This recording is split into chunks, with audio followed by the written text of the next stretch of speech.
Today we're going to talk about what's the best bagged soil for vegetable gardens. Let's go! I'm Becky.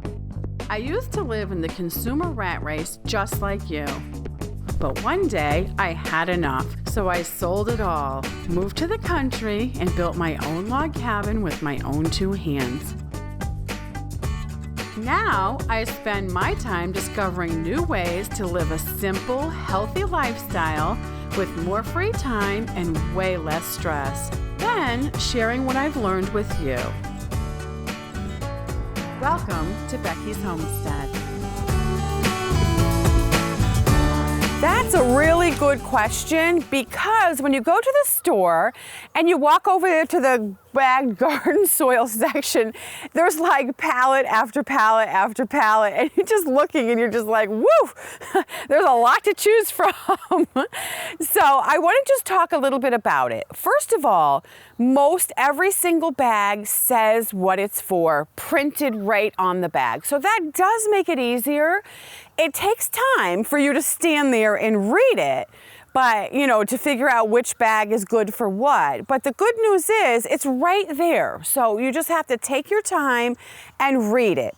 This one was a ripped bag. So if you see ripped bags, a lot of times you'll get a discount. And so those are great soils to buy. So this is one for in-ground use for vegetables. So that would be used for, like right here where I'm clearing, I'm going to be planting some plants, and if the soil needs it, you would dig the hole for the plant, you would put the garden soil in the hole and mix it up a little bit, and then plant your plant, and you're all set. This one, I love this black cow, because this is basically for anything, pots, in ground, wherever you think you need a little enrichment in your soil, you can use this black cow. And then this one is for the trees and shrubs. So, and a good example is if you want to do privacy. So you need some shrubs and trees, little trees that you'd like to just grow so high for privacy from your neighbors. This would be a great bagged soil for that. If you want to do pots or raised garden beds, which I do love the pots. I'm going to have a combination in here just because I love the look of pots, in the garden. I just think that looks so fantastic. So this black cow is really good for that. So today we're talking about just the vegetable gardens. That's what we want to concentrate on. So forget this one for now. This is for the shrubs and little trees. So I want to talk to you about these two, and I want to show you something to look for on each bag to narrow it down even further.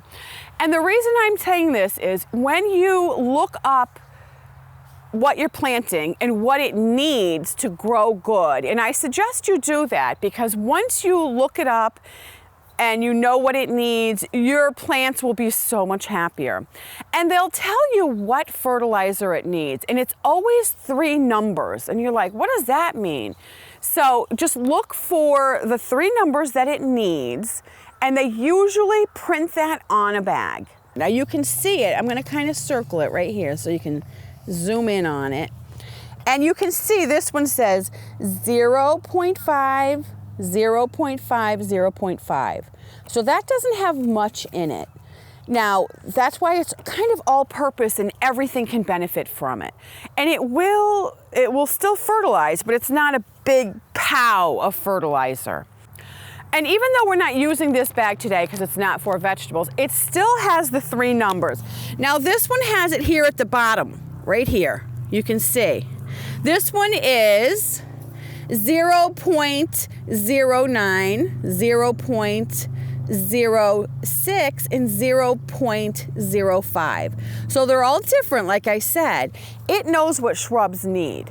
Now let me give you an example. This little tree right here, I looked up, even though it's a little tree and not a vegetable, just to give you an idea. And when I was researching what it needs, what it likes and everything, it said this one likes 20-20-20. So you can see how this likes a stronger fertilizer than what these provide.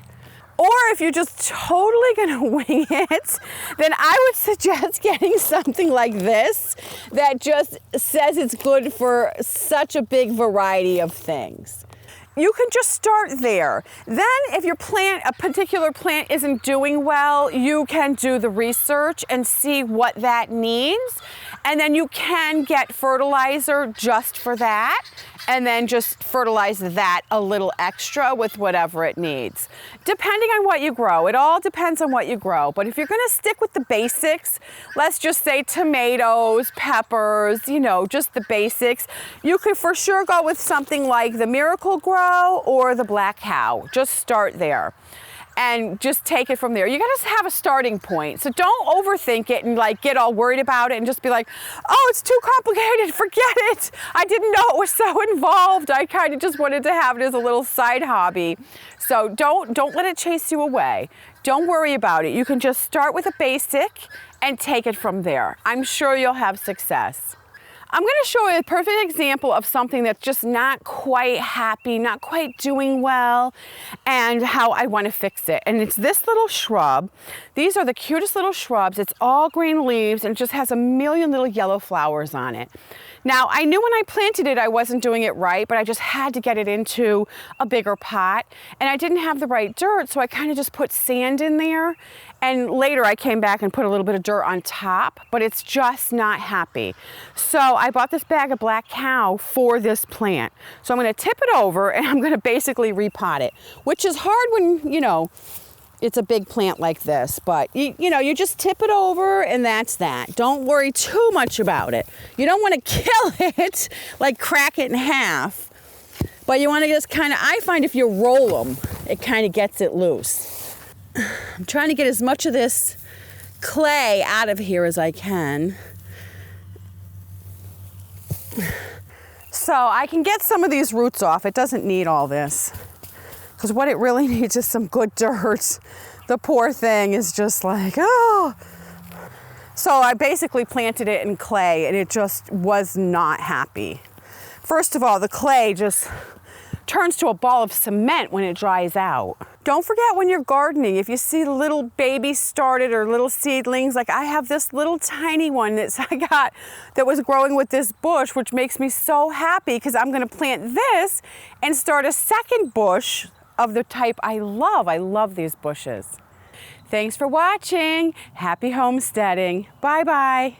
And I just want to mention, if you use the right fertilizer in your pots, you can grow a cat.